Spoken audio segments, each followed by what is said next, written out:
The majority of audio producers feel that audio mastering is like rocket science.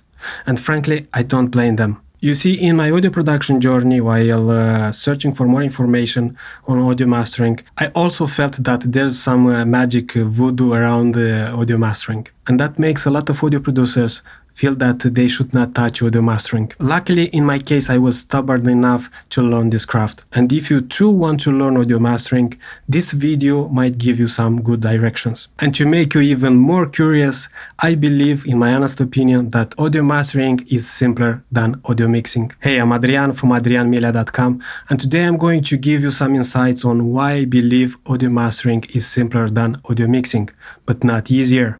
My first ever experience with mixing was when I had about 16 years.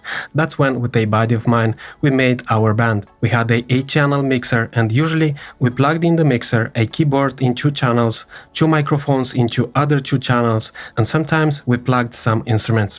And we also plugged this reverb, which also had a delay option. The cool part was that while there was an EQ on each channel that we could use to make changes on individual channels, there was also a graphic EQ on the master, and we always used that EQ to bring more lows and highs on the entire thing. So my first experience with audio mixing was on a 8-channel analog mixer. However, I didn't know that what we were doing was called audio mixing. We just tried to make things sound the best they could in different scenarios. About 5 or 6 years later, in 2005-2006, I started to try different DAWs like Reason, Nuendo, Cubase, and that's when I started to get in contact with more info online on the concept of audio mixing. In 2007, I created my first ever Pro Tools session, and it is at that point when I started to understand that a thing I was doing on analog gear, but also in my keyboards, was called audio mixing. Also, that's when I started to pay attention and learn that there were other processors than EQs, reverbs and delays.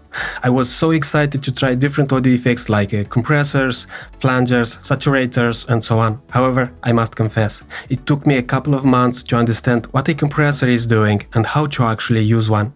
Looking back at those particular times, that's the time when I actually set my basics in my audio production journey in the digital world, by lots of trials and errors. I did have some previous experience in producing music on keyboards and sequencers, but I took my audio production game to the next level when I started using Pro Tools 7 Lite Edition.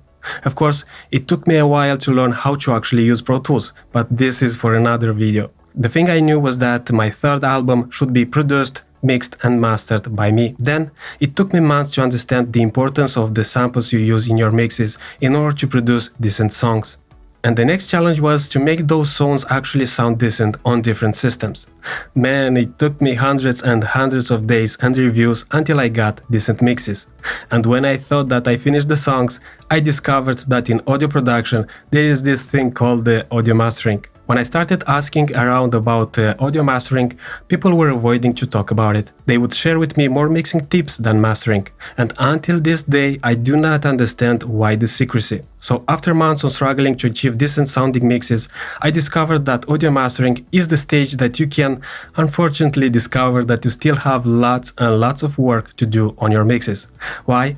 Because when I started using limiting on my mixes in order to increase the overall volume and finish them, my mixes started to sound boomy and harsh. Plus, I didn't know so many things like the Fletcher-Masson curves, the existence of so-called true peaks, the importance of having a good audio interface and audio monitors. But the most important part was that I didn't know how crucial it is to have a good quality limiter. Years later, when I put my hands on the MD3 bundle from TC Electronic, everything changed for me. And by the way, they recently released the native version of the MD3 but also the MD4, so if you're in search for a good multi-band processor, you should check my reviews on them. I hope this will help you. So, what I'm trying to say is that I found out the hard way that audio mixing and mastering are interconnected and they should have to work together if you actually want to have a good sounding song. But there's more to this. I believe that a good quality sounding song actually begins with the very first sample you put in your session. It took me years to finally understand why some audio productions sound professional and while others sound weak. Nowadays, I see every song I produce like a house I'm building. You should start with the foundation and actually learn and understand the tools you will need and learn how to use them in order to build that song. Next, depending on the song, in case you want your song to include vocals, you will actually need to design the songwriting part to work with the production part.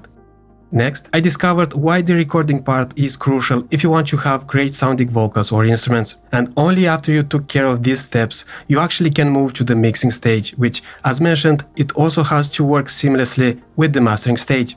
And by the way, what you are looking at is the music production masterclass roadmap that I use to help audio producers finish a song from an idea to a finished mastered song in less than 14 days. So if you're interested in this, you should check it out. I'll leave the link below. But why I believe audio mastering is simpler than audio mixing? I believe my advantage of stating this is that after my second album was mixed and mastered by an engineer, after 2007, I composed, produced, mixed and mastered every song I ever produced, plus those of my clients. So what I'm trying to say is that I touched every part of audio production, and to me, audio mixing is more complex than audio mastering. Let's actually take an example of this session of mine to explain what I mean.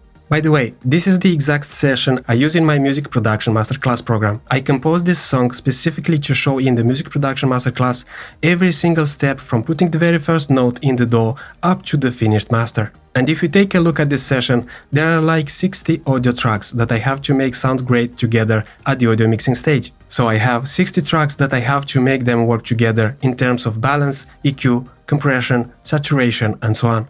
Plus, I have to identify which tracks will need reverb and delay and also the amount. Plus, I need to identify which types of reverbs I should use for the best results. So I have 60 audio tracks plus 6 effects basses plus another 6 basses which end up in a mix bass. So in this particular case and session, in total we have about 72 tracks that we should make to work together so that they will end up as the best stereo mix we could possibly achieve. And in this video, I won't get into details about the different types of plugins we need to use on different tracks. So we said that in this session at the mixing stage, we have about 72 tracks that we have to watch out. However, at the mastering stage, we only have one single stereo track. That's it. And to put things into perspective, at the mixing stage in this particular case, I have 72 total tracks plus more than 100 instances of different plugins on different tracks to take care of. While on the master bus, I have only a stereo track to take care of, a left and a right channel, plus 3 plugins, 2 EQs and a limiter. And that is because I took care of the heavy lifting at the mixing stage.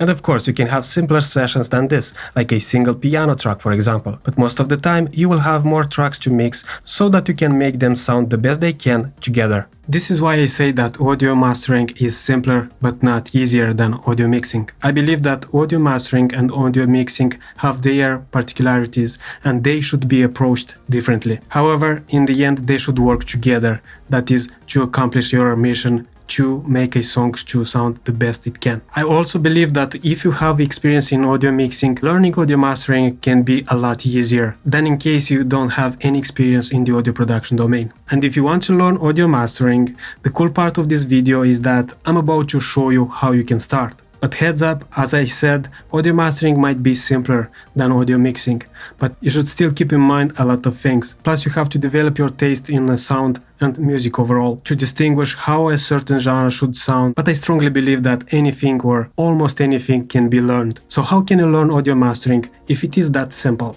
I still believe, like different audio mastering engineers stated, that audio mastering is an art in itself, plus a science if you will, and it should be approached with a different mindset than audio mixing. It goes without saying that if you want great results, you still need to have the foundation, to know what tools you need and how to use them in different scenarios. And I talk about this in details in my Pro Audio Mastering program, where we also dive deep in the EQ and the dynamics, because I believe from my experience 80% of the results in a great master is achieved by using equalizers the right way. And if you wonder, in the Pro Audio Mastering I also show you exactly how to master a song step by step, plus how to release that master and share it with the world. So if you're interested, go check it out. To summarize this video, I created it because so many audio producers still believe that audio mastering is like rocket science, when it is actually a really fun stage of audio production. And if you get the essentials right, plus the right mindset, this can help you in achieving better results and faster than years of trials and errors,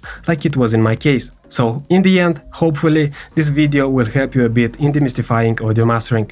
And if it did, smash that like button and subscribe to the channel. This way you will support me to grow this channel and make it happen for me to make more videos like this, in order to help as many audio producers as possible.